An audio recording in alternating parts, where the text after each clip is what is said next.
Saudara-saudari, Bapak Ibu, adik-adik, para sahabat Yesus di Paroki Santo Yosef Medari dan Stasi Santo Thomas Sayegan, dan juga para sahabat Yesus dimanapun Anda berada, marilah kita kembali belajar ilmu sejati bersama saya, Romo Ari, pada hari Senin tanggal 26 Oktober 2020. Marilah kita mengawali pembelajaran ilmu sejati kita dengan berdoa dalam nama Bapa, Putra, dan Roh Kudus. Amin. Allah Bapa kami di surga, berkatilah kami dengan sabda-Mu, dan jadikanlah kami orang yang mewujudkan cinta kasih-Mu kepada manusia di dalam tingkah laku kami. Berkat Yesus Putra-Mu terkasih, yang membimbing kami menempuh jalan-Mu.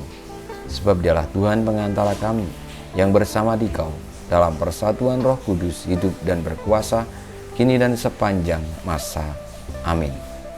Saudara-saudariku, para sahabat Yesus yang terkasih, kita belajar ilmu sejati pada hari Senin tanggal 26 Oktober 2020 dari Injil Yesus Kristus menurut Santo Lukas bab 13 ayat 10 sampai dengan 17. Pada suatu hari Sabat, Yesus mengajar dalam salah satu rumah ibadat. Di situ ada seorang wanita yang telah 18 tahun dirasuk roh. Ia sakit sampai bungkuk punggungnya dan tidak dapat berdiri lagi dengan tegak.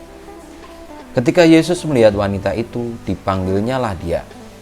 Lalu Yesus berkata, "Hai ibu, penyakitmu telah sembuh." Kemudian wanita itu ditumpanginya tangan, dan seketika itu juga ia berdiri tegak dan memuliakan Allah. Tetapi kepala rumah ibadat itu gusar karena Yesus menyembuhkan orang pada hari Sabat. Lalu ia berkata kepada orang banyak, "Ada 6 hari untuk bekerja. Karena itu datanglah pada salah satu dari hari itu untuk disembuhkan, dan jangan pada hari Sabat."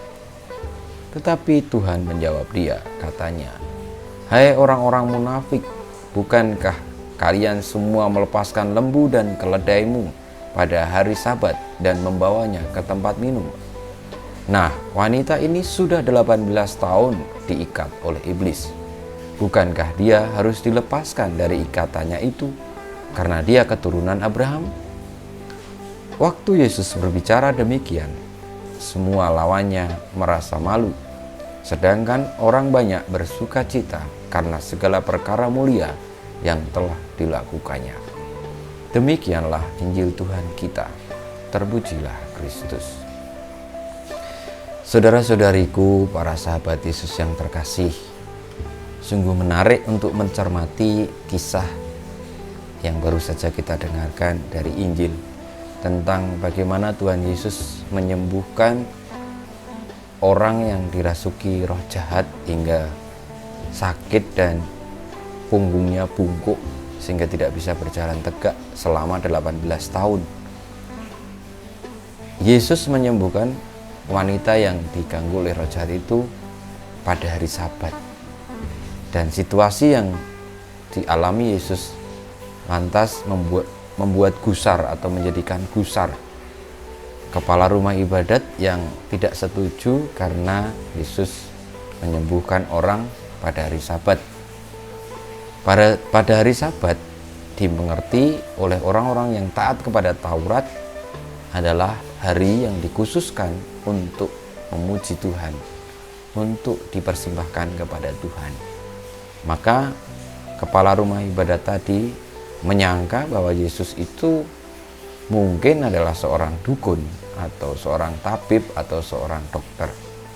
Sehingga Yesus ya sama dengan yang lain yang profesinya bekerja, lalu melakukan pekerjaan pada hari Sabat yang jelas-jelas dilarang untuk melakukan pekerjaan.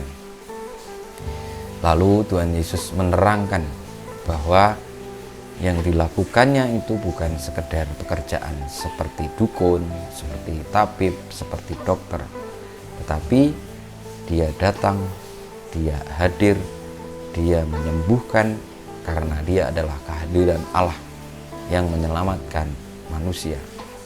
Dan itulah hukum yang tertinggi yang menjadi misi dari Tuhan Yesus di dalam mewartakan kasih Allah dan keselamatan manusia. Maka apa yang dilakukan oleh Tuhan Yesus ini tentu lebih tinggi dari hari Sabat. Karena hari Sabat tidak hanya sebenarnya soal bagaimana mengkhususkan hari untuk memuji Tuhan. Dan memuji Tuhan itu tidak dengan melarang melakukan hal-hal yang baik. Karena justru dengan melakukan hal yang baik, menolong orang, kita juga memuji Tuhan. Dan justru itulah ibadah yang diterima atau yang sungguh menjadi berkat bagi kita dan yang berkenan di hati Allah. Nah, saudara-saudariku, marilah kita di dalam hidup ini meneladan apa yang dikerjakan oleh Tuhan Yesus. Karena Tuhan Yesus tidak hanya melihat hukum dari sekedar luarnya saja, tetapi dari inti hakikat makna sejati dari setiap hukum yang dibuat, yakni demi meluhurkan Allah dengan keselamatan sesama kita. Saudara-saudariku yang terkasih, jangan sampai lalu kita menjadi orang-orang munafik yang hanya taat kepada hukum yang tertulis, hukum yang luarnya saja, tetapi tidak mengerti sejatinya makna di balik hukum itu dibuat. Maka marilah juga kalau kita misalnya membuat hukum, jangan sampai hanya terlihat di luarnya saja yang diperjuangkan, tetapi di balik itu semua tujuannya adalah untuk keselamatan manusia dan kemuliaan Allah.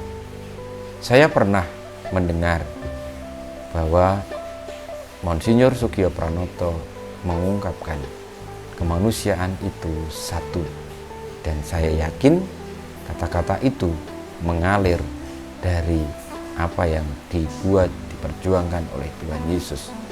Maka kemanusiaan itu satu, ia tidak terbatas oleh sekat-sekat apapun, termasuk aturan-aturan yang seringkali justru tidak menghormati, tidak menjunjung tinggi yang namanya kemanusiaan. Karena kita sebagai manusia, maka marilah kita melaksanakan apa yang disampaikan Tuhan Yesus dengan melihat hukum lebih jauh.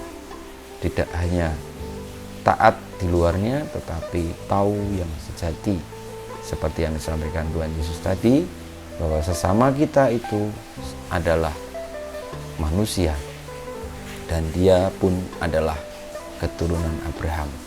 Entah agamanya apa, status sosialnya seperti apa, hobinya seperti apa, lalu dia berada di pihak mana, mereka juga manusia dan mereka berharga di hadapan Allah. Kita mohon berkat Tuhan, semoga kita boleh memiliki hati seperti hati Yesus. Kemuliaan kepada Bapa dan Putra dan Roh Kudus, seperti pada permulaan sekarang selalu dan sepanjang segala abad. Amin. Ya Yesus, jadikanlah hati kami seperti hati-Mu. Tuhan bersamamu dan bersama rohmu, kita semua hidup kita, karya-karya kita, perjuangan kita untuk memiliki hati seperti hati Yesus, dibimbing, dilindungi, diberkati oleh Allah yang Maha Kuasa, Bapa dan Putra dan Roh Kudus. Amin.